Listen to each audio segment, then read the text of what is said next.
Hey, this is in Luke 11:9, and in this video, I want to discuss the topic of the truth movement, Hollywood predictive programming, the media, and the possibility of hijacking the mind along with psychotropic drug implementation. Now, before I break down this, I want everybody to recall that prior to 9/11, to the 9/11 attacks, you had years and years of Hollywood and the mainstream media putting out predictive programming into the consciousness of the people.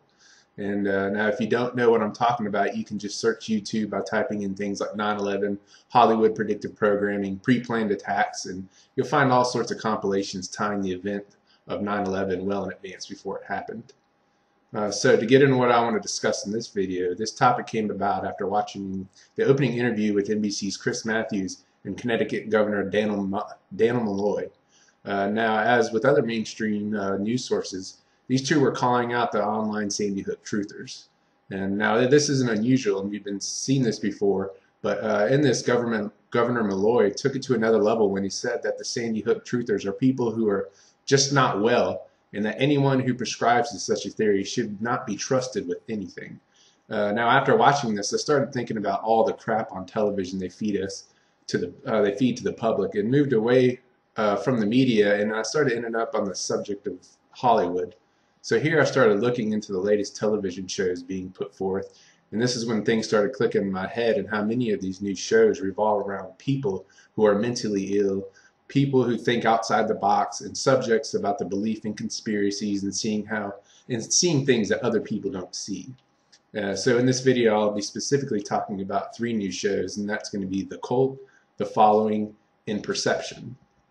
So for starters, in a nutshell, The Cult is all about a group of fans watching this television show who begin to see hidden messages being communicated by the show.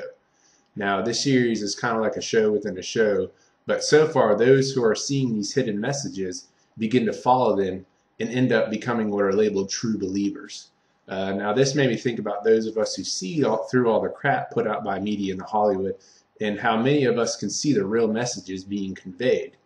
However, in this new show, The Cult, these true believers who are seeing these messages form their very own cult, and the main character in the show has no idea who's a true believer or not, and that anybody could be, and even your best friend or your friendly neighbor, and that these people who are in this cult are very dangerous. They're out kidnapping people and killing people and things like that. So moving on to the show Perception, this is all about a smart professor genius who has to be medicated because he suffers from paranoid schizophrenia.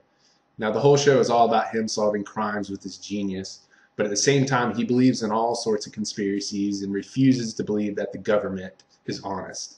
Now, this show is pretty straightforward and was pretty straightforward with it until the end of the season, season one. He begins to hallucinate that he's talking to John F. Kennedy, and all of a sudden the show brings up the idea of the Illuminati, secret societies, and all these signifiers to a large government conspiracy.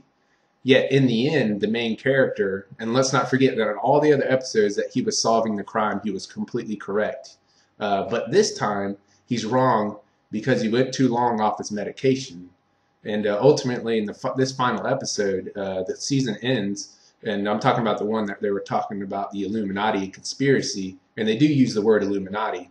And in it, it's not just a true, like he's completely wrong, and that there's a simple explanation to the whole thing, that it was no government conspiracy, it wasn't Illuminati, and the fact that the matter is, at the end, he needs to go back on his medication because he began to fall too far off of his rocker. You know, thinking this Illuminati stuff was real. In reality, he was wrong. He needs to go back on his meds. So finally, the show The Following, this is all about an eccentric literature professor who in reality is a serial killer. Now, this professor is caught and put in jail, but his brilliant mind and talking powers were able to convince many people who liked his literary works to just take up the knife, take up the gun, and you can kill people and make killing an enjoyable thing, almost as enjoyable as sex.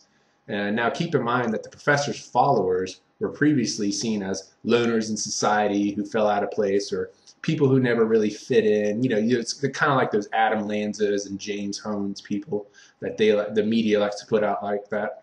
Now, this one is quite similar to The Cult show, and how the main character doesn't really know how many followers are out there.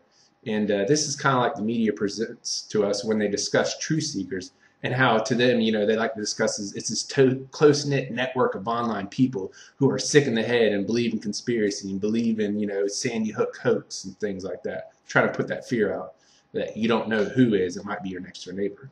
But in conclusion, what I see is that it's okay for the mainstream media to talk about future events and impending doom, like the imminent earthquake tsunami that's supposed to happen on the West Coast, and that people need to start getting scared and start prepping for the worst possible scenario.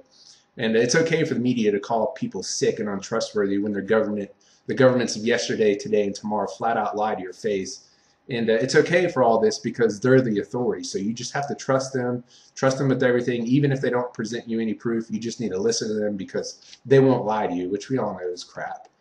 So seeing these attacks on the truth movement lately, like such as the Chris Matthews show, and also like the predictive programming we receive from media in Hollywood, I see that today's media programming is prepping people to shy away from the truthers, to look at them as if they might do something crazy, and that these truthers, who according to the government of Connecticut and many others, they just can't be trusted, and they're not mentally well, and that they need help, which quite frankly means that we need to medicate and re-educate these people because they're just not right in the head.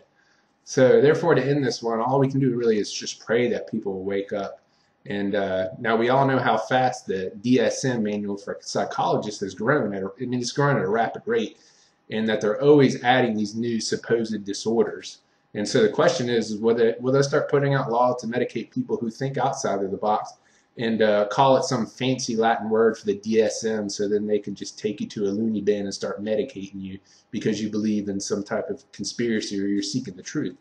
And now I'm not sure, but I see in these television shows that they're really gearing it towards the mentally ill and people who are seen as loners or people who don't believe and question what's put out by the media.